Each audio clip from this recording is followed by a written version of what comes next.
gitu ya, jamnya yang lain gitu ke pagi-pagi gitu, tapi susah karena kan kita masih keterbatasan lab ya. Labnya kita masih cuman sedikit yang bisa dipakainya karena kan masih pembangunannya masih berjalan gitu, belum benar-benar jadi, walaupun mungkin secara fisik gedungnya udah kelihatan tapi kan isiannya belum gitu ya, kursinya, mejanya dan lain sebagainya itu kan pada belum gitu. Jadi ya mau nggak mau mungkin nanti pas bulan puasa gitu karena susah juga gitu ya, jadi mungkin kita online juga kayak gitu. Terus sekalian nih, mungkin kalian udah dapat kabar juga gitu dari teman-teman lainnya. Kalau misalnya saya itu nanti akan cuti melahirkan, gitu ya. Nah nanti selama saya cuti melahirkan diganti sama Bu Indira, gitu ya. Jadi insya Allah sebenarnya kalau melahirkannya sendiri minggu depan tanggal 14 gitu. Jadi beres pemilu saya ke rumah sakit gitu karena emang di sesar jadi udah dijadwalin kayak gitu. Jadi nggak nunggu segimana bayinya pengen keluar, nggak nunggu gitu. Nah karena harus di sesar jadi tanggal 14 saya harus ke rumah sakit. Nah nanti tanggal 21-nya kan tanggal 14 emang kebetulan tanggal merah ya, dibuat tanggal merah karena karena pemilu, jadi kita nggak ada perkuliahan gitu ya. Nah tanggal 21-nya atau 2 minggu lagi itu asinkronus dulu ya. Jadi nanti asinkronus itu ya saya masih materi, kalian silahkan pelajari di spot gitu. Nah nanti minggu-minggu selanjutnya tanggal 28 bulan selanjutnya itu sama Bu Indira ya. Jadi saya udah bilang ke Bu Indira kalau misalnya saya bakal cuti tanggal sekian sampai tanggal sekiannya gitu. Jadi nanti dititipin dulu ke Bu Indira gitu, karena kalau misalnya nggak dititipin dulu kan kasihan ke kaliannya gitu ya, masa asinkronus terus-terusan selama saya cuti gitu. Makanya dititipin ke Bu Indira dan Bu Indira nanya waktu itu jamnya jam berapa katanya. Terus ya saya bilang jamnya agak nggak enakan soalnya 16.20 sampai jam 18.00 udah minta ganti, tapi susah nggak ada labnya kayak gitu. Jadi akhirnya kata Bu Indira, paling di onlinein ya, apalagi kalau bulan puasa katanya kayak gitu. Ya itu mah nanti Sektiawan tinggal bilang aja ke Bu Indira gitu ya.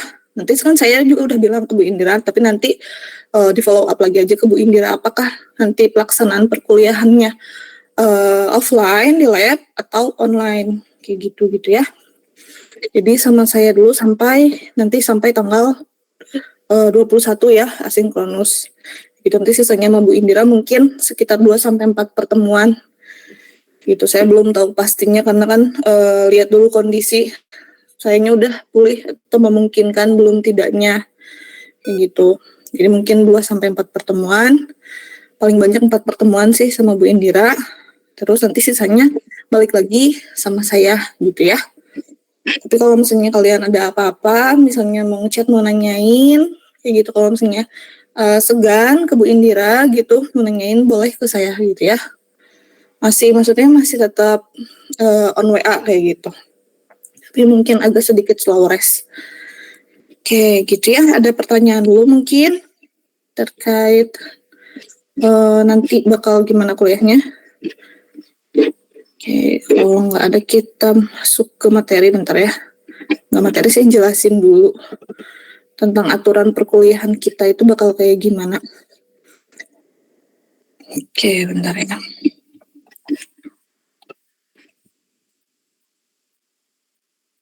Ini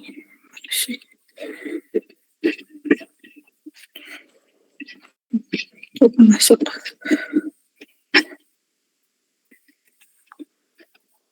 Oke, suka gini terus nggak mau masuk, udah sini aja.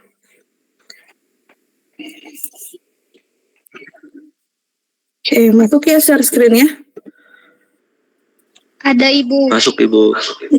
Oke, jadi kuliah kita ini sesuai dengan namanya, sesuai dengan nama mata kuliahnya itu namanya pengantar teknologi informasi gitu ya, semi-semi praktikum gitu. Jadi tadi ada teorinya, tapi ada juga praktikumnya gitu. Beda halnya dengan Daspro atau SDA. Kalau Daspro sama SDA kan bener-bener praktikum gitu ya. Jadi ada aja pasti yang ngoding itu. Nah kalau misalnya ini tuh enggak gitu, ada teori-teorinya kayak gitu. Nah untuk aturan perkuliahannya bakal diumumin sekarang gitu ya.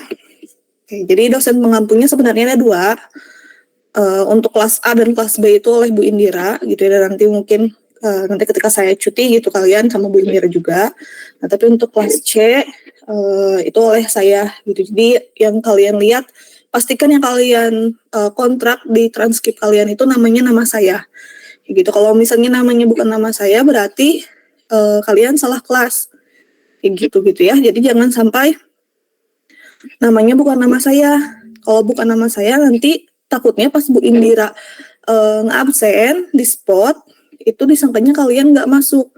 Padahal sebenarnya masuk tapi kelas saya kayak gitu. Jadi make sure gitu ya atau pastikan kalau misalnya namanya yang dikontrak di transkrip kalian itu adalah nama saya kayak gitu. Ini untuk kantornya udah pada tahu lah ya. Kantornya di ruang prodi lantai 2 di gedung I. Tuh. Terus ini untuk emailnya nanti mungkin kalau misalnya kalian perlu untuk mengumpulkan tugas yang tidak bisa via spot kayak gitu, misalnya spotnya error atau apapun itu bisa lewat email gitu. Jadi jangan sampai tidak mengumpulkan tugas dengan alasan ibu spotnya error, ibu saya nggak bisa akses spot dan lain sebagainya. Karena email lebih stabil gitu ya emailnya, dan ini nomor handphone saya gitu bagi teman-teman yang belum punya dan mungkin nanti perlu untuk menghubungi saya lewat WA, silahkan. Aktifnya di WA gitu ya, kalau misalnya di Telegram atau di Line itu kurang aktif gitu. Jadi kalau misalnya kalian butuh pengen ngehubungin ya silahkan. Di WA aja ke nomor segini. Kayak gitu. Nah ini untuk bobot penilaiannya kurang lebih segini gitu ya. Jadi ada beberapa poin penilaian. Yang pertama itu adalah aktivitas partisipatif. Jadi aktivitas kalian itu selama perkuliahan itu bagaimana gitu? Apakah kalian aktif atau tidak? Kayak gitu. Terus suka datang atau enggak gitu, hadir atau tidak di kuliahnya. Gitu, sering terlambat atau enggak dan lain sebagainya. Itu lumayan bobotnya ya 25%. Terus dilanjut ada bobot penilaian untuk tugasnya juga itu 10%. Jadi nanti kalau misalnya kalian ada tugas-tugas harap segera dikumpulkan kayak gitu ya. Karena lumayan walaupun 10% tapi ini pas ketika pengolahan nilai kalau misalnya tugas kalian banyak yang kosong gitu ya, banyak yang ngumpulin itu lumayan jadi jatuh nilainya.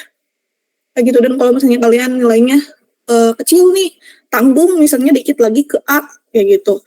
Nah ini bisa dibantu sama tugas kayak gitu. Jadi walaupun kecil tapi tetap harus diperhatikan gitu ya. Oke, terus ada kuis 15%. Nanti kita bakal ada 2 kuis ya. Si kuis yang pertama itu mungkin di pertemuan 5 atau 6, terus kuis yang kedua itu ada di pokoknya setelah UTS aja. Agak-agak mirip sama Daspro kemarin gitu untuk waktu kuisnya gitu ya. Terus ada UTS 20% bobotnya, dan yang paling besar itu adalah project atau UAS itu sebesar 30%. Gitu. Jadi ini yang sangat berpengaruh gitu. Tapi bukan berarti yang lainnya tidak berpengaruh ya. Tapi saling membantu kayak gitu kan. Cuma UASnya bagus tapi misalnya UTS sama kaliannya pasif kayak gitu, nggak pernah datang kuliah dan lain sebagainya, sama-sama aja gitu ya. Jadi ya sebisa mungkin saya harap semuanya bisa kalian penuhi kayak gitu. Jadi tugas-tugasnya dikerjain, kalian juga datang, rajin kuliah, terus ngerjain kuis sama UTS-nya bisa kayak gitu. Dan jadi nanti ketika dapat nilai akhir, nilainya bisa memuaskan kayak gitu. Untuk skala penilaiannya segini ya. Dari A sampai E Nah, di sini adalah tingkat kemampuan kalian gitu. Jadi kalau misalnya kalian penasaran, aku tuh C tuh berapa sih nilainya, atau B itu berapa sih nilainya, ya berarti di range segini gitu. Misalnya di B gitu dapat nilainya, oh berarti aku tuh cuma dapat nilai 76 sampai 80 aja. Kayak gitu. Atau misalnya di B plus berarti 81 sampai 85. Kayak gitu. Nah, inilah kenapa tadi tugas itu 10%, tapi dia itu bisa membantu gitu. Kayak taruhlah kalian nilainya 79. Berarti kan 79 itu udah hampir dekat ke B plus kan? Udah B gendut gitu kan? Nah, kalau misalnya kalian rajin ngerjain tugas, kaliannya sopan, terus sering datang kuliah gitu ya, rajin, kuliahnya aktif, saya nggak akan pelit nilai gitu, ini kasihan udah dikit lagi naikin aja kayak gitu. Atau misalnya sering gitu ya nilainya 90 itu tanggung, dikit lagi A, tapi saya lihat pribadinya baik kayak gitu, rajin kuliahnya, terus kalau misalnya ditanya itu mau ngejawab kayak gitu-gitu, pasti sama saya udah dikasih A aja, dibuat gitu. Jadi yang tadi yang membuat penilaian tadi gitu, walaupun bobot-bobot lainnya ada yang kecil gitu ya, kayak cuma 10%, 15%, tapi itu berpengaruh ke nilai akhir kalian kayak gitu. Dan saya harapkan gitu, karena kuliah ini nggak terlalu sulit gitu ya menurut saya gitu ya, nggak terlalu sulit gitu. Dan ya bagi teman-teman yang tidak punya basic pemrograman atau ibu aku mah SMA bla bla bla bla kayak gitu, itu lebih aman gitu dibandingkan mata kuliah lainnya kayak kemarin Daspro atau nanti SDA kayak gitu. Mungkin kalau SDA agak butuh effort lagi gitu. Kalau ini ya selama kalian rajin ngikutin mah gampang kayak gitu menurut saya gitu ya. Dan saya harapkan tidak ada nilainya yang di bawah D gitu. Jadi kalau misalnya nilai sendiri sebenarnya di transkrip itu waktu zaman saya dulu masih S1 dulu ya, dulu itu boleh D, tapi hanya boleh satu nilai D-nya. Kan kalau E benar-benar harus ulangi lagi gitu ya, kontrak ulang. Nah kalau misalnya D itu boleh tapi cuma satu. Nah jadi kalau misalnya kalian punya 2 buah D gitu ya nilainya, ya berarti kalian satu mata kuliah tersebut itu harus dikontrak ulang. Nah kalau dikontrak ulang nanti kalian nggak akan cum laude gitu, karena hitungan cum laude itu adalah IPK-nya kalau tidak salah itu 3, di atas 3,5, terus hanya mengontrak 1 kali mata kuliah. Jadi walaupun ada C, tapi kalau misalnya kaliannya di atas 3,5, saya lupa 3,5 atau 3,6 atau 3,55 lupa, ya sekitar segituan. Terus nilainya di atas itu dan nggak pernah ngontrak mata kuliah lebih dari sekali, itu pasti cum laude. Dan cum laude itu enaknya apa sih? Ya pertama di transkripnya ada bacaan cum laude-nya gitu ya, itu beda. Nah gitu kan, kalau yang lain tuh mungkin memuaskan gitu. Terus kalau misalnya cum laude itu, kalau kalian tertarik untuk daftar CPNS, kalian bisa lewat jalur yang cum laude. Jadi ada formasi sendiri kalau cum laude itu, beda gitu sama jalur yang umum. Itu kan ada banyak gitu ya jalur-jalur CPNS itu. Ada yang disabilitas, terus ada yang putra-putri Papua. Kalau putra-putri Papua kan mungkin kalian bukan orang Papua gitu ya. Saya lihat kayaknya nggak ada gitu. Tapi nggak tahu kalau misalnya keturunan dan lain sebagainya. Terus kalau cum laude ada jalurnya sendiri gitu, jadi enak kayak gitu. Nah, jadi saya harapkan gitu, mumpung kalian sekarang baru semester 2, cobalah kejar nilai-nilainya gitu. Bukan berarti kalian berorientasi pada nilai, tapi ya tingkatkan kemampuan kalian gitu. Kalian berusaha sebaik mungkin biar hasilnya pun baik kayak gitu ya. Jadi misalnya yang kemarin merasa kurang puas dengan nilai-nilai mata kuliah lainnya, ya udah nggak apa-apa, buka lembaran baru, belajar lagi, lebih rajin lagi kayak gitu. Saya juga dulu ada kok di transkrip nilai saya yang C, tapi tetap cum laude karena tetap di atas 3,5 kayak gitu, dan nggak pernah dikontrak ulang kayak gitu. Jadi itu tipsnya kalau misalnya pengen cum laude tapi kalian nilainya ada mata kuliah yang kalian nggak bisa, kejarnya di mata kuliah lain yang bisa atau yang gampang kayak gitu ya, yang menurut kalian lebih gampang lah gitu. Karena kan namanya manusia ada yang aku bisanya ini, misalnya bisanya matematika atau bisanya ngoding, bisanya olahraga, misalnya kayak gitu kan, skillnya beda-beda. Nah kalian kejarlah nilai sebaik mungkin yang kalian bisa. Nah kalau yang kalian nggak bisa, bukan berarti tidak dikejar atau udahlah biarin aja, aku mah nggak bisa. Bukan berarti gitu, tapi tetap berusaha sebaik mungkin. Yang penting berprogres kayak gitu. Insya Allah dosen-dosen RPL mah baik-baik lah untuk masalah nilai. Kayak gitu, jadi untuk nilai kayak gini gitu ya. Dari A sampai E, dan saya harap tadi tidak ada yang D ya, jadi minimal kalau bisa C. Kayak gitu loh. Biasanya saya kalau ngasih C jarang banget sih, kecuali emang pernah nyontek, pernah apa gitu-gitu. Oke, nah untuk aturan perkuliahannya, jadi metode pembelajaran kita itu akan dilakukan secara melalui 3 cara gitu ya. Yang pertama itu tetap muka di lab, ya karena tadi ya mata kuliah kita itu praktikum sama ada teorinya juga gitu. Jadi ada yang di lab, terus ada yang asinkronus. Asinkronus itu berarti kayak nanti 2 minggu lagi gitu. Saya ngasih materi aja, silakan pelajari sendiri dan dikasih tugas, kayak gitu asinkronus.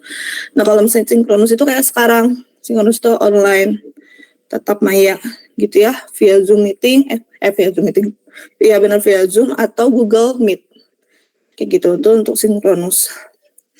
Nah ini menggunakan pakaian rapi dan sopan ini sangat berlaku untuk di lab ya. Dan bukan hanya pakaiannya, tapi sampai ke sepatu-sepatunya. Nggak boleh pakai sendal, apalagi kalau sama saya mah suka dikritik kalau saya lihat ada yang pakai sendal gitu ya, sendal jepit atau sendal apa. Kalau perempuan pakai flat shoes boleh gitu ya, tapi kalau misalnya kayak laki-laki pakai hijack yang gitu-gitu itu nggak boleh gitu ya, apalagi sendal capit swallow yang gitu-gitu, sendal bener-bener capit itu nggak boleh. Atau yang sendal-sendal yang nggak ada, pokoknya nggak ada tutup kaki belakangnya aja buat tumitnya. Ya, jadi kalau pakai slip on boleh, silahkan gitu ya, sepatu slip on. Tapi kalau misalnya yang sendal capit yang terbuka kayak gitu itu nggak boleh gitu. Ini berlaku kalau di lab ya. Nah terus untuk online learning kita selain pakai Google Meet atau Zoom, pakai Spot ya yang pasti. Jadi nanti kalian bisa akses materi-materi itu di Spot. Dan kalian bisa lihat, oh minggu ini nanti bakal belajar apa, minggu depannya belajar apa, kayak gitu. Itu juga bisa dilihat di Spot gitu ya. Jadi silakan mungkin yang pengen belajar dulu gitu sebelum perkuliahan, atau misalnya yang udah beres perkuliahannya gitu ya di minggu tersebut, terus pengen baca lagi materinya, itu bisa dilihat di Spot kayak gitu. Terus juga kayak nanti untuk soal-soal UTS atau kuis dan lain sebagainya biasanya di-share-nya di Spot gitu. Terus juga ada Telegram atau WhatsApp. Mungkin kalau misalnya sama saya sendiri banyaknya di WhatsApp gitu ya. Ada grup kan, kalian kemarin bikin grup kayak gitu. Terus kalau Bu Indira mungkin kurang tahu saya ya, apakah beliau sukanya pakai Telegram atau WhatsApp gitu. Nah terus nanti bentuk pengumuman akan disampaikan melalui ketua kelas dan atau di grup. Kalau saya sendiri biasanya sih langsung ke ketua kelas aja, tapi kalau misalnya ketua kelasnya belum respon, sedangkan itu penting, baru di grup kayak gitu. Terus ada kehadiran minimal di sini sebanyak 80%.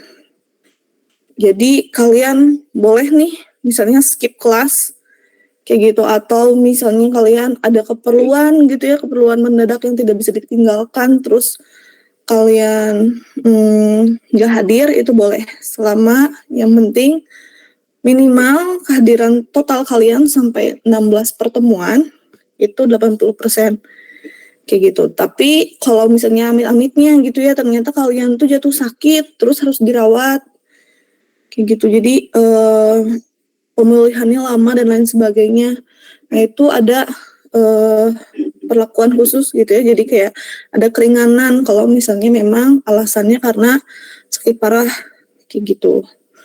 Nggak akan dipermasalahkan karena ya udah gimana lagi gitu ya, namanya orang sakit.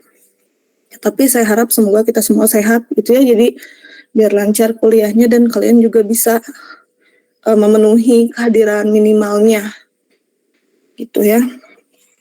Oke, terus tidak ada toleransi keterlambatan tugas kecuali sakit keras ya dan disertai dengan surat dokter dan atau mewakili kampus mengikuti kompetisi. Jadi kalau misalnya kalian nih lomba gitu atau PKM, ikut PKM atau apa gitu, selama ada suratnya dari Pak Kaprodi gitu ya, dari Pak Iqbal atau Pak Direktur, itu nggak apa-apa. Kayak gitu. Jadi 80% ini tidak terpenuhi soalnya kalian banyak di-spend lomba di sana sini, itu nggak apa-apa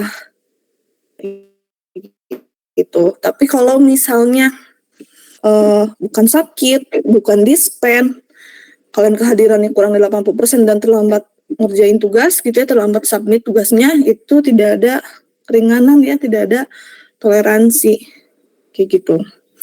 Oke, terus juga di sini yang perlu diperhatikan adalah konsekuensi kalau kalian melakukan tindakan kecurangan seperti mencontek atau plagiat, itu akan diberikan nilai 0 gitu ya. Jadi misalnya kalian kuis nih, terus saya lihat nih kalian nyontek kayak gitu, nah itu pasti dikasih nilai 0 kayak gitu ya. Jadi saya lebih menghargai yang tidak bisa tetapi berusaha sebaik mungkin dengan kemampuannya sendiri ya tentunya gitu, berusahanya gitu, bukan berusaha untuk mencontek gitu, tapi berusaha dengan cara belajar dan lain sebagainya, daripada kalian nilainya bagus, kuisnya bisa, UTS-nya bisa, terus ngerjain tugasnya juga semua dikumpulin, tapi ternyata itu hasil mencontek,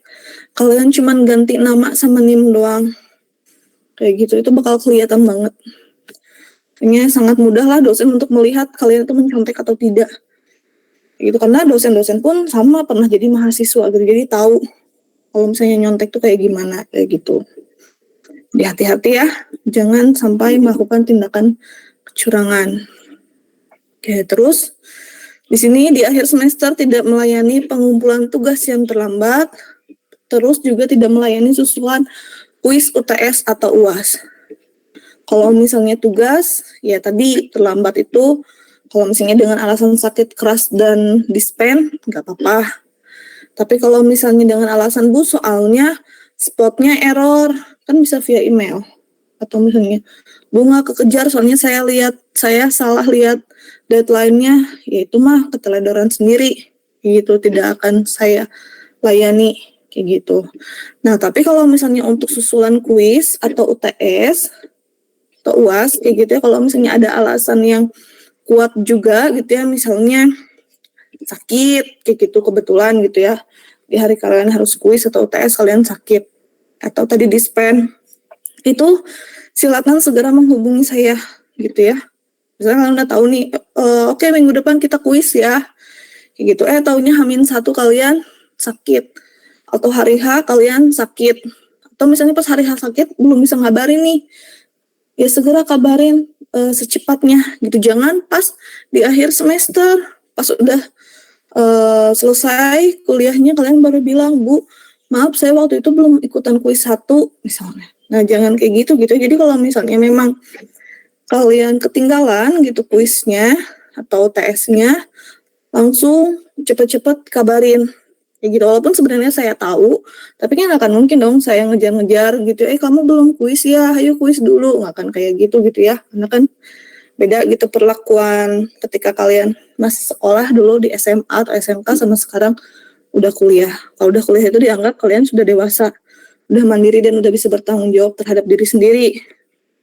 Gitu. Jadi kalau misalnya kalian yang belum ngerjain kuis UTS, itu jadi kalian sendiri yang cari dosennya gitu. Dan ini berlaku untuk semua mata kuliah gitu ya. Jadi kalau misalnya kalian ada urusan nih atau sakit dan lain sebagainya nggak bisa kuis UTS, segera kabari dosen pengampunya kayak gitu ya. Jangan ngampleng gitu, jangan diem-diem aja, jangan pengen ditanya pengen apa Kayak gitu. Oke, untuk aturannya kayak gitu ya. Sebenarnya hampir mirip-mirip mungkin ya sama aturan perkuliahan di mata kuliah lain. Oke, ada pertanyaan dulu untuk sekarang terkait kuliah kita.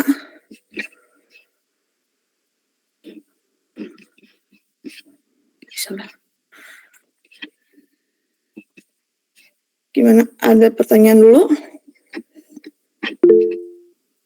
Cukup, Bu. Lancar. Oke. Masih. Nah. Aduh, maaf kalau saya ngomongnya suka ngos-ngosan ya. Karena memang secapek itu ternyata. Oke, kalau nggak ada pertanyaan mungkin kita lanjut ke materi kita yang pertama ya. Nah.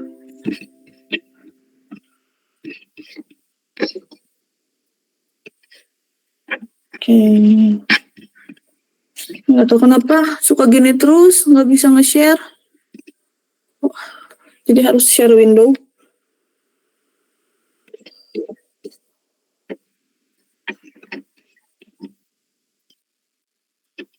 Oke ya, buat pertemuan minggu pertama ini, mungkin kalian belum bisa lihat spotnya, karena sama saya memang belum diisi, gitu. Nanti saya isi, terus nanti saya kabarin kalau misalnya memang udah bisa dilihat gitu ya pertemuan, setiap pertemuannya dan materi-materinya, gitu. Oke, nah buat minggu ini kita bakal belajar tentang sejarah dan peralatan teknologi informasi. Ini masih teori ya, masih cuman kayak mengetahui sejarah komputer itu kayak gimana, ada apa aja sih alat-alatnya dan lain sebagainya, kayak gitu. Dan mungkin saya yakin beberapa dari kalian itu udah banyak yang tahu atau mungkin udah pernah belajar gitu ya, baik di sekolahnya dulu atau mungkin baca-baca sendiri. Gitu. Tapi nggak apa-apa, kita ulangi lagi aja, gitu ya, overview lagi aja. Oke, jadi untuk materi hari ini kita nanti bakal belajar tentang sejarah dan perkembangan komputer, terus teknologi informasi gitu ya, sesuai dengan nama mata kuliah kita, pengantar teknologi informasi. Terus juga kita akan belajar tentang peralatan komputer, kayak gitu ya. Oke, untuk sejarah, kalian udah pernah tahu sejarah komputer itu kayak gimana gitu? Sebelum merasakan komputer kayak sekarang gitu, mungkin kalian tahu komputer-komputer zaman dulu itu kayak gimana? Udah pernah dengar atau udah pernah lihat? Boleh siapa yang mau beropini? Yang udah tahu belum?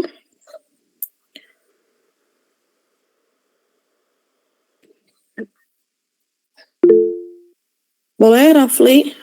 Boleh izin berpendapat soal sejarah waktu itu.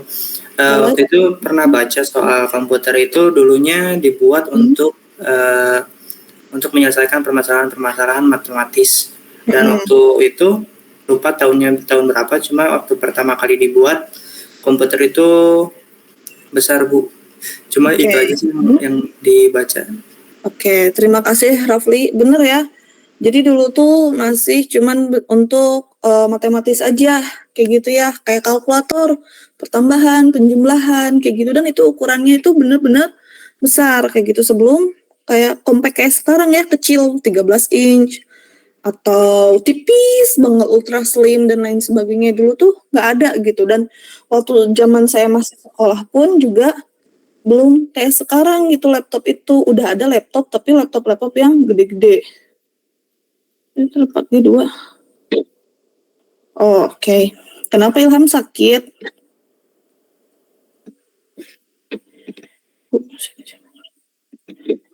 Oke, gitu. Jadi si komputer itu tuh dulu kayak gitu. Nah, itu tuh komputer tuh ada beberapa generasi gitu ya. Dan yang paling gede itu adalah pasti ya generasi yang pertama. Ini kita nggak akan ngalamin gitu ya, karena jauh waktu ini belum lahir. Orang tua kita pun belum tentu mengalami ini. gitu. Jadi komputer generasi pertama itu sekitar tahun 1946 sampai 1959. Itu di luar negerinya ya, sebelum masuk ke Indonesia gitu. Karena kan ya tahu sendiri gitu, kadang di Indonesia telat beberapa tahun kayak gitu. Cuman pertama kali diciptakan itu tuh tahun segini gitu. Nah, ciri-cirinya itu adalah apa? Ciri-cirinya itu adalah komponen yang digunakannya itu adalah tabung ruang hampa udara atau vacuum tube gitu sebagai sirkuitnya. Jadi belum kayak sekarang nih, belum pakai motherboard kayak gitu, belum komponen-komponen kecil, tapi dulu masih tabung ruang hampa udara kayak gitu. Terus programnya itu hanya dapat dibuat dengan bahasa mesin atau bahasa assembly gitu. Jadi belum ada dulu itu bisa ngoding pakai Python kayak gitu ya, bisa ngoding pakai misalnya pakai JavaScript kayak gitu tuh belum bisa karena itu bukan bahasa mesin gitu ya. Jadi si programnya masih dibuat dengan bahasa mesin. Sebenarnya sini. Bentar.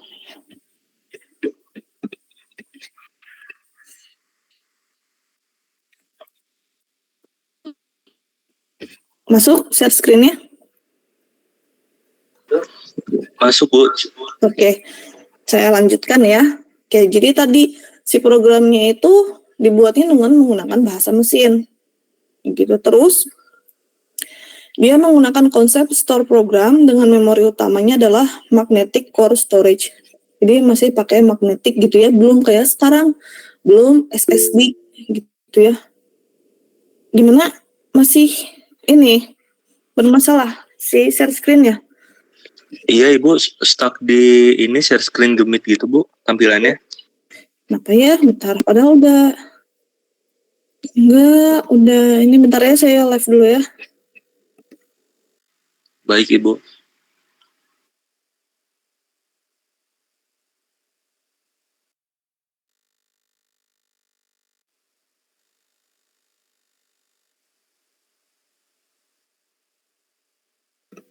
Jadi ya jadi nggak bisa.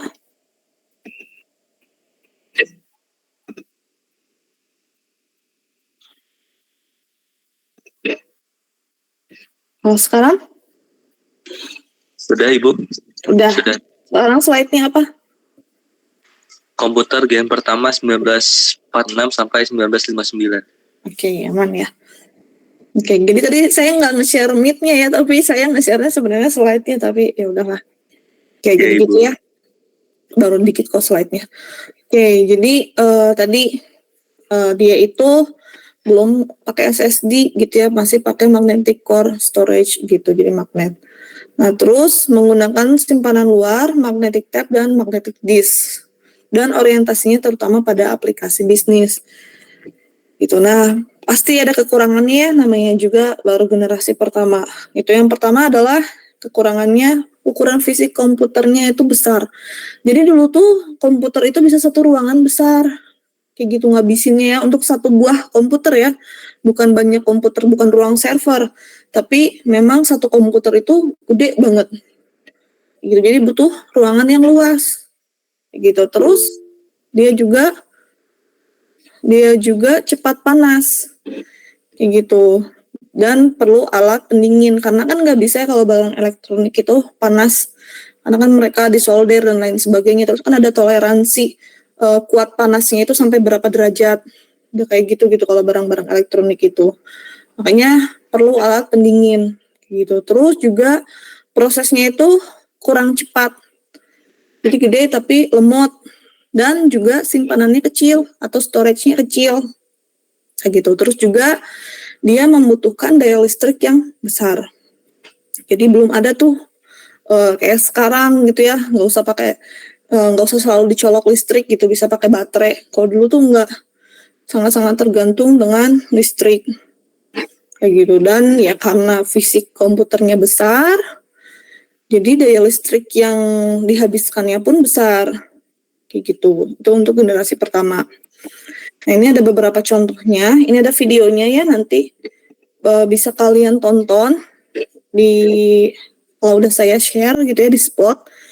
kayak gimana sih bentuknya komputer generasi pertama itu yang zaman dulu itu. Nah, terus ini beberapa contohnya yang paling sering kedengar mungkin ENIAC ya. Ini Electronic Numerical Integrator and Calculator. Tahun 1942 dibuatnya. Gitu, terus ada lagi nih macam-macam banyak nama-namanya. Jadi bukan kayak sekarang gitu ya nama-namanya ya. Ini masih pelopor komputer generasi pertama. Atau mungkin kalian dulu pernah nonton filmnya Alan Turing. Saya lupa judul filmnya apa. Yang mainnya yang si Dr. Strange itu. Si Marvel. Nah itu juga nyeritain gimana sih awal mula bisa ada komputer. Kayak gitu bentukannya. Belum kayak sekarang. Oke, terus next ada komputer yang generasi kedua, itu tahun 1959 sampai 1964. Nah, kalau komputer generasi kedua ini, cirinya adalah dia udah bukan vacuum tube lagi, tapi dia udah menggunakan transistor untuk sirkuitnya. Kayak gitu, terus dia menggunakan bahasa tingkat tinggi atau high level language. Ini ada beberapa bahasa pemrogramannya gitu ya. Terus kapasitas memori utamanya sudah cukup besar dengan pengembangan dari magnetic core storage. Jadi masih sama, dia masih pakai magnetic core storage, tapi udah lebih baik daripada generasi sebelumnya. Udah lebih banyak memorinya. Terus menggunakan simpanan luar magnetic tape dan magnetic disk yang berbentuk removable disk. Jadi udah bisa dicopot, pasang gitu ya. Udah removable. Kekurangan dan kelebihannya, dia bisa mempunyai kemampuan proses real time dan time sharing. Terus ukuran fisiknya itu lebih kecil dibandingkan komputer generasi pertama. Walaupun sebenarnya tetap gede-gede juga gitu ya. Tapi setidaknya udah lebih baik kayak gitu. Terus proses operasinya sudah lebih cepat. Dan daya listrik yang dibutuhkannya pun lebih sedikit dibandingkan dengan komputer yang generasi pertama. Kayak gitu. Terus dia juga nggak hanya pada aplikasi bisnis, gitu ya orientasinya, tapi aplikasi teknik juga, gitu untuk komputer generasi kedua. Nah ini ada beberapa contoh, maaf ini typo ya, beberapa contoh komputer kedua, itu IBM dan lain sebagainya. Udah mulai banyak juga gitu ya. Ini ada videonya, sebenarnya bisa di play. Nanti kalian play aja sendiri gitu ya. Buat lihat. Sebenarnya kalaupun nggak di play juga kalian bisa lihat di YouTube ya. Yang gimana ada dokumentasinya. Dulu tuh komputer setiap generasi itu kayak gimana itu banyak banget di YouTube atau di internet. Gitu. Oke. Next, langsung selanjutnya ada komputer generasi yang ketiga. Nah, ini tahun 1964 sampai 1970. Nah, di sini mereka udah menggunakan IC atau integrated circuit. Terus di sini masih berbentuk hybrid sama monolitik. Gitu. Jadi kalau misalnya hybrid ini adalah transistor dan dioda yang diletakkan terpisah dalam satu tempat, sedangkan monolitik itu elemen-elemen sirkuit semuanya diletakkan bersama dalam satu chip. Kayak gitu. Jadi kata kuncinya adalah kalau misalnya generasi ketiga itu dia udah menggunakan IC. Kalau tadi kan dia baru pakai transistor aja ya, bukan IC. Sedangkan IC itu adalah kumpulan dari transistor dan komponen-komponen lainnya. Kayak gitu. Nah, kalau misalnya di generasi ketiga tadi dia udah pakai IC. Kalau generasi kedua dia baru pakai transistor aja. Jadi transistor terpisah dibuat banyak kayak gitu. Kalau generasi pertama tadi dia pakai yang tabung hampa udara. Kayak gitu ya, ciri-ciri yang paling jelasnya gitu soal ukurannya. Gitu. Nah, ini udah jadi cikal bakal komputer yang sekarang nih. Komputer sekarang kan udah pakai IC ya, terintegrasi semuanya dalam satu tempat. Kayak gitu. Nah, kalau misalnya dulu itu baru ditemukannya itu atau baru diimplementasikannya itu ketika generasi yang ketiga. Kayak gitu. Terus di sini cirinya juga adalah dia menggunakan penyimpanan luar yang sifatnya random access. Gitu. Nah, ada kelebihannya. Yang pertama peningkatan pada softwarenya. Ya, softwarenya udah lebih bagus. Kayak gitu. Terus lebih lebih lebih baiklah dibandingkan generasi-generasi sebelumnya. Terus dari segi komputasi pun lebih cepat dan lebih tepat ukuran. Terus dari sisi storage-nya, kapasitas memorinya lebih besar. Gitu. Terus penggunaan listriknya lebih hemat dan dapat melakukan multiprocessing atau dapat memproses atau mengeksekusi perintah lebih dari satu gitu dalam waktu yang bersamaan. Kayak gitu ya, multiprocessing gitu. Jadi kayak kalian nih komputernya kan bisa ya, misalnya sambil dengerin lagu, sambil ngoding, kayak gitu. Atau misalnya sambil ngerunning apa gitu ya kalian tuh, terus sambil nonton film, misalnya kayak gitu. Itu bisa melakukan lebih dari satu tugas yang berbeda dalam satu waktu, kayak gitu. Terus juga kelebihan dari generasi ketiga ini adalah pengembangan dari alat input-output yang menggunakan visual display terminal dan harganya itu lebih murah gitu. Jadi kalau zaman dulu itu belum kayak sekarang ada OS gitu ya, ada Windows, ada macOS, Linux dan lain sebagainya. Dulu tuh masih bentuknya itu terminal CLI. Jadi kalau misalnya kalian dulu penasaran gimana ya dulu komputer itu, ya kayak kalian buka command prompt aja. Jadi kalau misalnya mau bikin folder nih, kalian harus hafal si komennya gitu, McDir kan kayak gitu. Terus misalnya mau akses masuk ke dalam satu folder, pakai CD apa, kayak gitu-gitu. Nah itu dulu tuh masih kayak gitu, belum ada GUI-nya, belum ada tampilannya, gitu. Nah ini beberapa contohnya untuk generasi keempat, gitu ya. Nah barulah ketika tahun 1984 Apple mengenalkan produk Macintosh dan GUI. GUI ini ya yang bisa kalian lihat gitu. Oh warnanya putih, warnanya biru, terus ada kotaknya, ada logo ini dan ini itunya, kayak gitu. Ada grafiknya gitu, nggak cuman terminal aja hitam putih tulisan, nggak cuman gitu. Terus ini yang menggunakan interface WIMP, Windows, icon, menu, dan pointing device. Gitu. Nah kalau misalnya kalian nonton filmnya Steve Jobs ya, saya lupa Jobs gitu nggak tahu apa judulnya, yang ceritanya dia gimana caranya mendirikan Apple. Nah di situ bisa kalian lihat lah, oh komputer tuh dulu tuh kayak gini, oh bikinnya tuh gini loh, gitu setidaknya gitu ya dari film-film kayak gitu. Itu benar-benar benar-benar memang kayak gitu ceritanya zaman dulu. Saya juga belum lahir ya, tapi memang seperti itu kayak gitu. Jadi belum ada dulu tuh tampilan kayak sekarang enak. Walaupun ada juga masih kaku, masih jelek kayak gitu.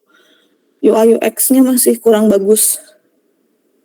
Tuh, tapi setidaknya dia pencetus gitu ya, OS dan lain sebagainya kayak gitu.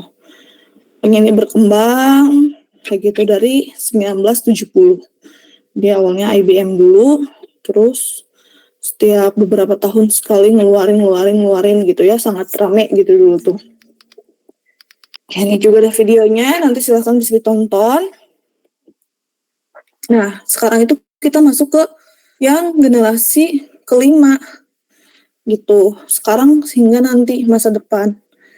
Kalau misalnya ini mungkin kita masih ada beberapa yang ngerasain ya. Kalau misalnya kalian dulu ngerasain komputer zaman dulu gitu, mungkin kalian masih SD atau masih TK yang masih Intel Pentium 2, Pentium 3, ya kayak gitu kurang lebih.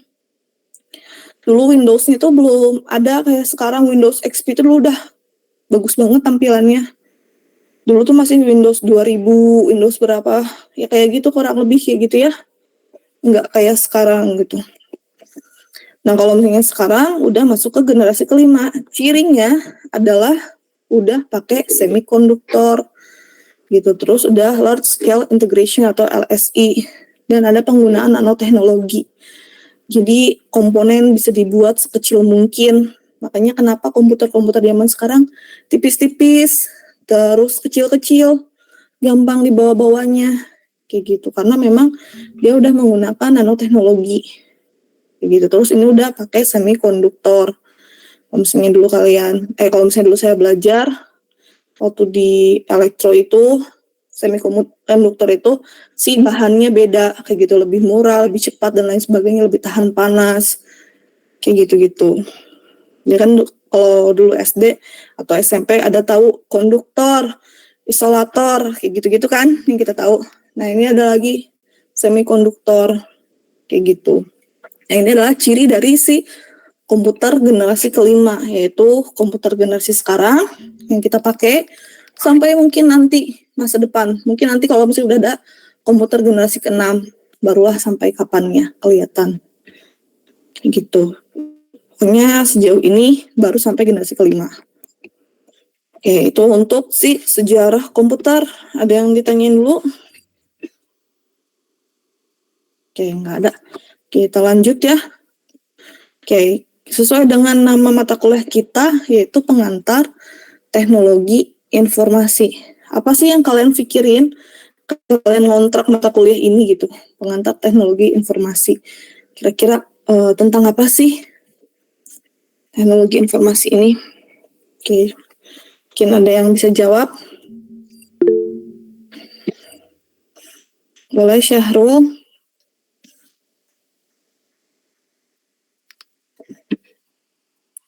Boleh Rosi juga, siapapun.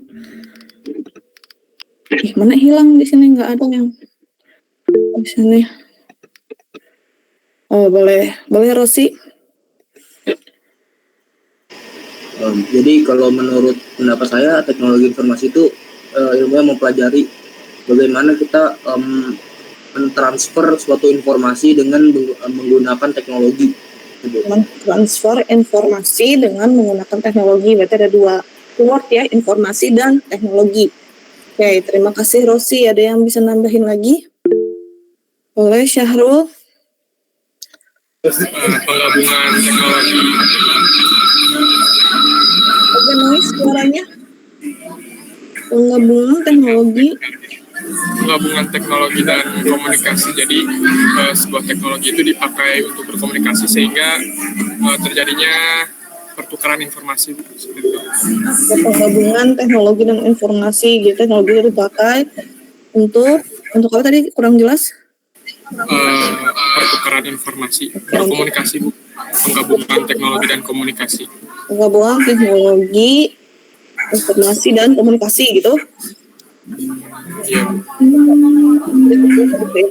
Oke, terima kasih Syahrul dan Rosi. Nah, jadi sesuai dengan apa yang tadi teman-teman lainnya udah bilang gitu ya. Kalau misalnya kita lihat definisinya, teknologi informasi itu adalah seperangkat alat, ini menurut Hug dan Kin ya. Yang saya nggak tahu ini cara nyebutinnya benar atau enggak. Pokoknya ceritanya itu aja. Terus dia itu adalah seperangkat alat yang membantu kita untuk bekerja dengan informasi dan melakukan tugas-tugas yang berhubungan dengan pemrosesan informasi. Jadi tadi ada informasi dan ada teknologi. Itu memanfaatkan teknologi kayak gitu. Nah, terus teknologi informasi ini tidak hanya teknologi komputernya aja. Gitu kan, kalau misalnya teknologi komputernya aja itu kan untuk memproses menyimpan informasi. Tapi dia juga ada teknologi komunikasinya untuk mengirim si informasi tersebut. Gitu. Terus ada juga nih yang bilang kalau misalnya teknologi informasi itu adalah teknologi yang menggabungkan komputer atau komputasi dengan jalur komunikasi yang membawa data, suara, video, gambar, dan lain sebagainya. Kayak gitu. Jadi kalau kita lihat teknologi informasi ini ya, gambarnya, jadi dia itu terdiri dari teknologi komputer dan teknologi telekomunikasi. Jadi tidak hanya berupa teknologi komputernya aja gitu. Kalau komputer kan yang kita tahu hardware, software, brainware, yang gitu-gitu ya. Nah, tapi dia juga mencakup teknologi telekomunikasinya. Gitu. Jadi gimana caranya si informasi yang ada di komputer tersebut bisa disebarkan kayak gitu. Makanya kenapa di sini ada komputer dan telekomunikasinya. Jadi gabungan antara komputer, teknologi komputer sama teknologi telekomunikasi kayak gitu. Itulah si teknologi informasi. kayak gitu ya. Nah kalau kita lihat komputer ini sendiri kan dia punya data nih atau punya sebuah informasi. Terus komputer ini berlaku atau berfungsi sebagai pemroses. Nah terus ada programnya nih, mau diapain gitu ya si datanya. Nanti diolah sedemikian rupa gitu ya data dan programnya. Nanti terjadilah outputnya itu adalah informasi. Kayak gitu. Jadi kalau misalnya kita lihat di sini si komputer itu adalah mesin serbaguna yang dikontrol oleh program untuk mengolah data menjadi informasi. Jadi data itu belum berbentuk informasi gitu ya, kayak contohnya misalnya tinggi badan, berat badan, misalnya tinggi badan mahasiswa kelas 2C 2023 misalnya, kayak gitu. Itu kan hanya sebatas data aja gitu ya, hanya data-data tinggi badannya atau berat badannya kayak gitu. Nah tapi yang bisa mengolahnya gitu ya, kalau misalnya pengen otomatis gitu ya, yang bisa mengolahnya itu adalah si komputer, kayak gitu, dikontrol oleh program. Makanya kenapa kita bikin program misalnya, buatlah program untuk menghitung nilai rata-rata misalnya, atau buatlah program untuk apa gitu. Jadi ada data, terus kita buat programnya atau dikontrol oleh program dan jadilah sebuah informasi. Jadi ketahuan, oh rata-rata tinggi badan mahasiswa kelas 2C 2023 misalnya 170 cm. Kayak gitu, itu kan sebuah informasi kan. Nah kayak gitu. Program sendiri apa? Program itu adalah sederetan instruksi atau perintah yang digunakan untuk mengontrol komputer sehingga komputer dapat melakukan tindakan yang sesuai dengan yang kita inginkan. Ya ini kita udah belajar ya cara bikin program ya. Misalnya kayak kemarin kita bikin pakai bahasa pemrograman Python gitu. Jadi kita ngasih perintah nih, kita buat perintahnya gitu. Python tolong dong olahin nilai A dan B biar hasilnya itu adalah perkalian A dan B. Kayak gitu. Nanti keluarlah hasilnya. Oh, hasil perkalian nilai A dan B itu adalah 6, di mana A-nya itu adalah 2 dan B-nya itu adalah 3. Kayak gitu. Nah, itu adalah si program. Gitu. Nah, kalau data itu adalah bahan mentahnya. Kayak gitu. Dia macam-macam, bisa berupa angka, gambar, suara dan lain sebagainya. Kayak gitu, itu datanya yang belum diolah gitu ya. Jadi nilai-nilai aja. Kayak tadi nilai tinggi badan mahasiswa kelas 2C tahun 2023. 165, 158, 170, 173 dan lain sebagainya. Itu kan hanya bahan mentahnya aja gitu, nilai mentah kayak gitu. Nah, kalau informasi adalah data atau nilai mentah tadi, bahan mentah tadi yang udah diolah kayak gitu. Terus dia bisa jadi bahan yang berguna untuk mengambil keputusan. Kayak gitu, itu untuk informasi. Jadi udah diolah nih datanya. Jadi data masuk ke komputer, si programnya ngapain gitu ya, disuruh apa kayak gitu, si komputernya sama program. Nanti jadilah sebuah informasi kayak gitu. Nah, teknologi komputer sendiri definisinya adalah teknologi yang berhubungan dengan komputer baik secara hardware maupun software. Termasuk juga peralatan yang berhubungan dengan komputer seperti monitor, printer, hingga CD-ROM. Kayak gitu ya. Jadi ada hardware dan softwarenya, perangkat keras dan perangkat lunaknya. Oke, terus tadi telekomunikasi itu apa sih? Telekomunikasi itu berarti dari dua kata yang berbeda ya. Yang pertama adalah tele atau jauh, terus yang kedua adalah komunikasi. Jadi telekomunikasi itu adalah teknologi komunikasi yang berhubungan dengan komunikasi jarak jauh. Telepon, radio, televisi, internet, dan lain sebagainya. Jadi tadi si teknologi informasi itu adalah gabungan dari teknologi komputer dengan teknologi telekomunikasi. Kayak gitu. Nah, ini pengelompokan teknologi informasi itu ada beberapa ya. Ada teknologi komunikasinya, teknologi masukan atau input, teknologi keluaran atau output, teknologi perangkat lunak, penyimpanan, sama mesin pemroses. Oke, kalau misalnya teknologi masukan itu ya input gitu, kayak misalnya kalian pakai keyboard, kalian ngetikin A, gitu nanti masuk di layarnya A. Atau misalnya pakai mouse gitu ya, atau pakai trackpad, diarah-arahin. Nah, itu adalah teknologi masukan. Kalau teknologi penyimpanan, ini dibagi dua. Ada memori internal sama memori eksternal. Ada RAM, ROM, terus dan lain-lain. Nanti dijelasin. Kalau mesin pemroses, ini disebut dengan CPU, mikroprosesor atau prosesor. Contohnya misalnya Celeron, terus Core i5, Core i7, terus misalnya kalau yang Apple Silicon M1, M2, M3, sekarang udah sampai M3 gitu ya, bukan M3 Indosat, tapi M3 punyanya si Apple gitu. Itu adalah mesin pemrosesnya. Terus kalau teknologi keluaran, dia itu yang berhubungan dengan perangkat yang berfungsi untuk menyajikan informasi hasil pengolahan sistem. Jadi yang bisa kalian lihat gitu ya, yang udah diolah. Contohnya adalah monitor, terus printer, kayak gitu. Nah, kalau teknologi perangkat lunak, karena judulnya juga perangkat lunak, berarti dia berhubungan dengan program ya, atau software. Misalnya Microsoft Word, Adobe Photoshop, terus kayak ini, PPT, dan lain sebagainya. Itu adalah teknologi dari si perangkat lunaknya. Nah, peran-perannya teknologi informasi itu banyak ya, di berbagai bidang. Ada bidang teknik dan ilmu pengetahuan, jelas ini kita sangat berkecimpung di sini. Gitu ya, ilmu pengetahuan. Terus bidang pemerintahan.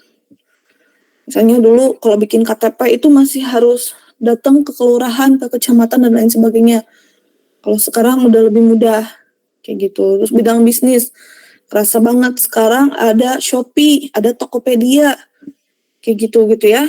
Terus bidang industri juga, perbankan, ada M-Banking.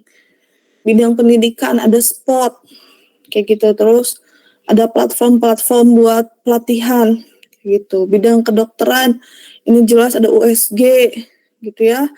Terus yang sekarang semi robot kalau operasi, gitu. Bidang penerbangan, kriminalitas, dan hiburan, ini banyak banget peranannya untuk si teknologi informasi ini. Nah, tapi jangan lupa ada namanya etika teknologi informasi. Apa sih etika itu? Etika itu adalah kumpulan asas atau nilai yang berkenaan dengan akhlak, adat, sopan santun mengenai benar atau salahnya tentang hak dan kewajiban yang dianut oleh suatu golongan atau masyarakat.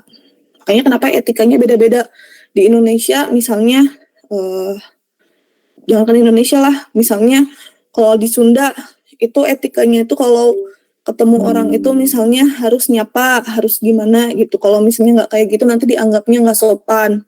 Tapi beda lagi kalau di daerah lain, misalnya kayak gitu. Makanya kenapa beda-beda, karena benar atau salahnya itu tuh dianutnya oleh suatu golongan atau masyarakat. Makanya menurut kita sopan belum tentu di luar golongan kita atau di luar daerah kita itu disebut sopan juga, kayak gitu, dan sebaliknya.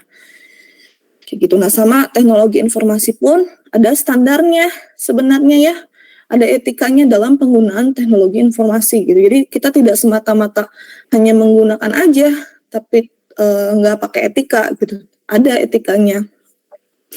Apa aja etikanya? Kayak gini misalnya. Menggunakan teknologi informasi untuk hal yang bermanfaat. Terus tidak membajak, menyalin, atau menggandakan tanpa seizin pemilik hak paten. Nih hati-hati gitu ya kalian. Terus tidak mengubah, mengurangi, atau menambah hasil karya orang lain. Jadi misalnya kalian nih lihat skripsi orang lain gitu ya, terus sama kalian diganti, cuma diganti-ganti dikit atau dihapusin sedikit, ditambah-tambahin. Nah, itu nggak boleh kayak gitu. Selain itu plagiat, yaitu tidak menerapkan etika teknologi informasi kayak gitu ya, karena hasil karya orang lain sama kalian diubah sesuka hati kayak gitu. Terus di sini tidak menggunakan software untuk tindak kejahatan. Ya itulah, nggak boleh mengancam, nggak boleh ngebully dan lain sebagainya, gitu ya. Terus tidak memasukkan atau menyebarkan hal-hal bersifat pornografi, kekerasan dan merugikan orang lain. Ini hati-hati ya. Nggak boleh sebenarnya kalau kalian nemuin video-video misalnya yang suka ada tuh skandal artis terus di-share sama kalian, itu nggak boleh. Apalagi sekarang ada UU Undang-Undang ITE ya, bisa kena gitu, bukan hanya yang bikin videonya aja, yang menyebarluaskan juga. Terus kekerasan, hati-hati. Atau misalnya kan suka ada tuh kayak waktu itu tuh yang rame bom di Astana Anyar, banyak kan korban-korbannya gitu yang yang potongan tubuhnya kemana-mana dan lain sebagainya. Nah, itu nggak boleh di-share sebenarnya gitu ya. Dan kalian pun sebenarnya nggak boleh minta kayak gitu ya, mau dong videonya mana, aku pengen lihat. Kayak gitu pun nggak boleh kayak gitu. Kenapa, Kiroman?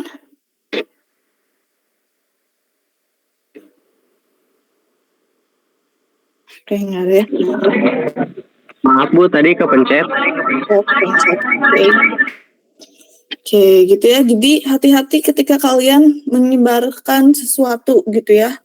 Kalau misalnya mengandung pornografi, kekerasan, atau merugikan orang lain, itu tidak boleh. Oke, terus tidak boleh merusak sistem informasi orang lain dengan cara apapun. Jadi ngebajak, kayak gitu-gitu nggak boleh. Kayak gitu ya. Nah, ini contoh pelanggarannya. Ada hacker dan cracker. Udah tau lah ya, kalau hacker itu misalnya yang nge-hack, gitu, ngacak-ngacak. Gitu, kalau cracker yang ngeliniin program, ya sebenarnya itu nggak boleh pakai program bajakan itu, karena kan di sini berarti membajak, menyalin, menggandakan tanpa seizin hak paten ya, tidak sesuai dengan etika teknologi informasi kayak gitu. Terus ada juga DOS atau denial of service. Terus pelanggaran privacy, typo nih, privacy ya harusnya ini, privacy atau pembajakan software itu juga nggak boleh. Fraud, terus gambling atau perjudian, hati-hati kalian yang suka ikutan judi online, itu kalian nggak akan pernah kaya, percayalah. Hati-hati. Terus mobile gambling juga ya, udah banyak banget kayak gitu korban-korbannya sampai bunuh diri dan lain sebagainya, karena memang ya nggak ada untungnya itu mah. Terus hati-hati pornografi, pedofilia, sama data forgery. Itu tuh contoh-contoh beberapa yang melanggar etika teknologi informasi dalam masyarakat. Dan ini biasanya sama gitu ya, walaupun kita di Indonesia, tapi di luar negeri pun ini berlaku. Kayak gitu. Kayak ada beberapa yang kayak pornografi atau mobile gambling, nggak apa-apa gitu. Tapi kalau misalnya pembajakan, mereka jauh lebih ketat gitu ya daripada di kita. Oke, nah itu tadi untuk si teknologi informasinya. Sekarang kalau misalnya peralatan komputer, peralatan komputer itu ada 3 ya, ada hardware, software, sama jaringan telekomunikasi. Kalau hardware itu yang bisa kita lihat, yang bisa kita pegang.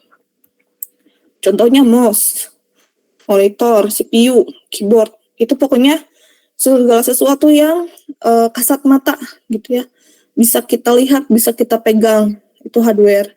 Kalau software itu tuh yang tidak bisa kita pegang, bisa kita lihat tapi nggak bisa kita pegang, kayak gitu. Contohnya OS, kita nggak bisa nih megang OS Windows, nggak bisa kan? Atau misalnya Office, Word dan lain sebagainya, kita cuma bisa mengontrol, bukan dipegang sama kita, benar-benar disentuh, kayak gitu. Terus kalau untuk jaringan telekomunikasi ada LAN, radio, internet dan lain sebagainya. Ini kalau misalnya komputer udah tahu ya. Tadi D itu hardware, kalau hardware itu adalah segala sesuatu yang bisa kita pegang, bisa kita lihat, kayak gitu, bisa kita rasakan, kayak gitu. Nah kalau misalnya komputer ini dipengaruhi beberapa hal dalam mengolah datanya, dipengaruhi oleh hardware gitu ya, kapasitas main memorinya, konfigurasi dari operan register, kecepatan mengolah data, macam-macam alat input output, ukuran fisik yang dibutuhkan dan lain sebagainya. Ini ngaruh banget sih hardware-nya gitu ya, terhadap kecepatannya. Misalnya, kamu RAM-nya berapa? Kamu storage-nya berapa? Kamu prosesornya apa? Kayak gitu-gitu. Itu kerasa banget. Kalau misalnya si hardware-nya bagus, maka si komputernya juga akan lebih cepat dalam mengolah data gitu ya, lebih kuat dan lain sebagainya. Kalau misalnya software terbagi menjadi dua, ada sistem operasi sama aplikasi. Nah, kalau sistem operasi atau SO atau operation system gitu ya, OS, itu adalah software kompleks yang bertugas sebagai pengatur antara hardware yang terhubung ke dalam CPU. Jadi penengah antara hardware dan si softwarenya, si sistem operasi ini. Kayak gitu. Jadi dia yang ngatur segala aktivitas yang terjadi dalam CPU. Itu. Terus dia tempat untuk menjalankan suatu software aplikasi. Jadi kayak contohnya, kita misalnya pakai Windows 11, misalnya Windows 11. Kayak gitu, itu kan si sistem operasinya. Nah, si Windows 11 ini dia yang ngatur segalanya, ngatur CPU-nya, ngatur RAM-nya, dan lain sebagainya, kayak gitu. Kalau misalnya bisa ngejalanin aplikasi, makanya kenapa suka tiba-tiba force close gitu ya, atau not responding, misalnya kayak gitu. Nah, itu si tugasnya sistem operasi yang mengontrol semuanya, gitu. Jadi penengah, gitu. Terus sekarang itu yang paling banyak digunakan adalah Windows dan Linux. Itu untuk yang di komputer. Macam-macam ya, banyak ya, ada Windows, Linux juga ada banyak, Linux Mint, Ubuntu. Terus apalagi ya, banyak pokoknya. Terus ada Mac OS. Kalau misalnya di HP ada Android, terus ada iOS. Kayak gitu-gitu. Itu adalah si sistem operasi. Jadi dia yang ngatur si antara hardware sama si softwarenya gitu. Nah, kalau misalnya software aplikasi, kalau ini yang kita sebagai orang awam kayak gitu yang kita gunakan untuk melaksanakan atau membuat suatu tugas tertentu. Contohnya misalnya kayak sekarang nih kita lagi belajar online. Berarti kita pakai software aplikasi PPT misalnya kayak gitu. Atau pakai Zoom. Kayak gitu, itu adalah si software aplikasi. Kayak gitu. Atau contohnya misalnya kalian nanti bikin skripsi atau bikin suatu laporan. Butuh aplikasinya itu adalah, salah satunya itu adalah Microsoft Word. Yang paling terkenal gitu ya. Aplikasi pengolah dokumen yang masih nomor 1 itu masih Microsoft Word. Terus misalnya kalau ngolah data, pakai Excel. Atau kalau ngedit gambar, pakai Photoshop. Kayak gitu-gitu. Nah, itu semua adalah software aplikasi. Jadi beda software itu antara software aplikasi sama tadi operation system atau OS, sistem operasi kayak gitu. Jadi beda gitu ya. Walaupun sebenarnya setiap aplikasi itu punya kayak dia aplikasi ini hanya bisa dijalankan di OS mana. Kayak gitu ya. Itu mah tergantung gitu ya, tergantung dari si developer aplikasinya. Oke, terus sebentar lagi ya. Kalian ada kuliah lagi 10.20?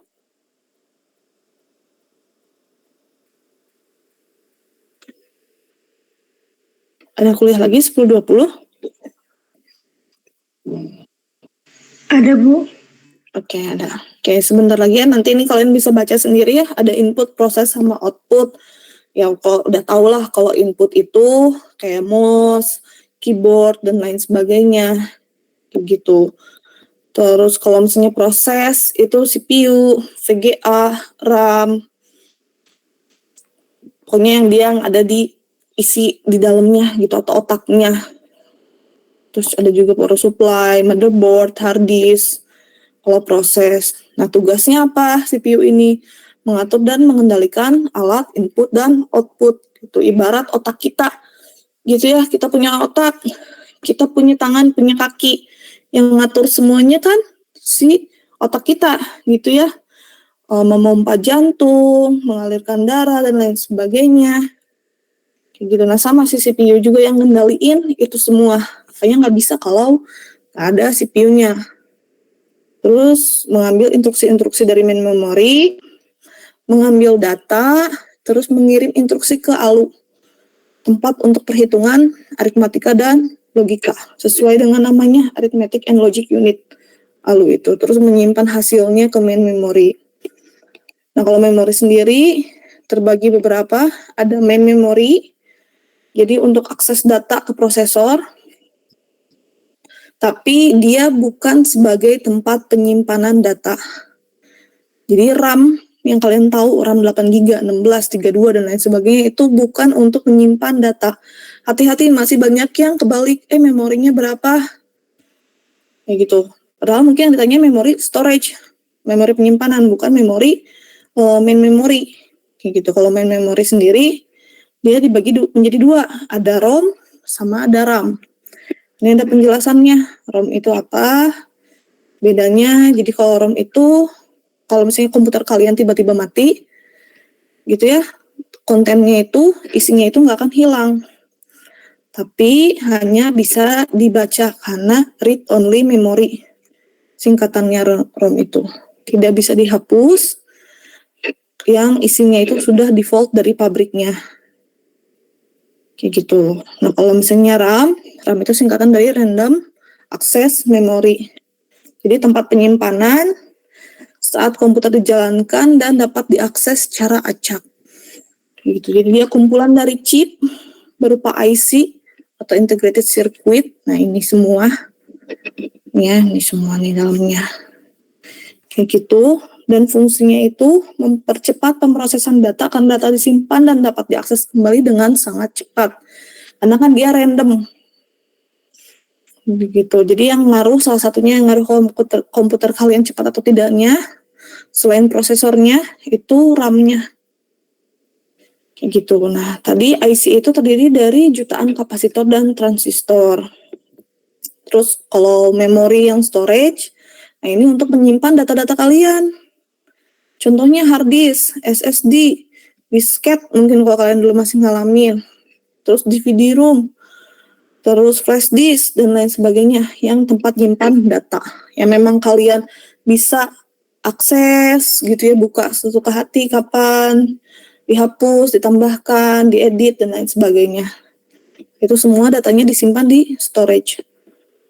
Kalau misalnya output ini bisa banyak, ada tulisan, gambar, suara, atau simbol-simbol. Ada hard copy device, soft copy, sama drive device. Kalau misalnya hard copy, dia mengeluarkan output berupa tulisan atau gambar pada media seperti kertas atau video. Kayak printer, terus plotter, komputer output to microfilm.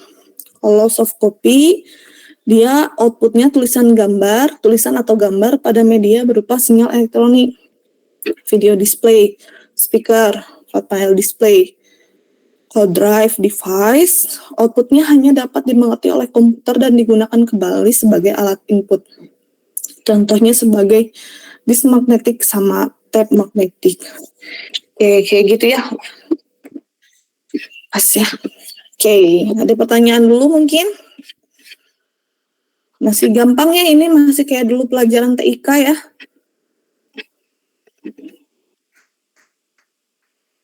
Gimana, bisa dimengerti?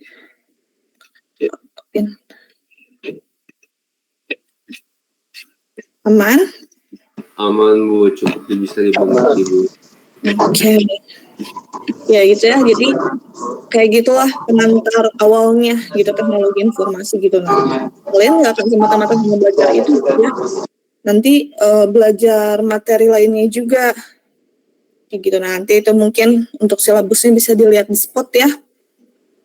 Dan untuk materi yang hari ini juga kalian bisa lihat nanti di spot kalau udah saya upload. Kayak gitu. Oke, ada pertanyaan? Tidak ada? Kalau nggak ada, untuk Septiawan nanti tolong buatin form kehadirannya ya hari ini. Ada 25 orang. Siapa aja yang hadir?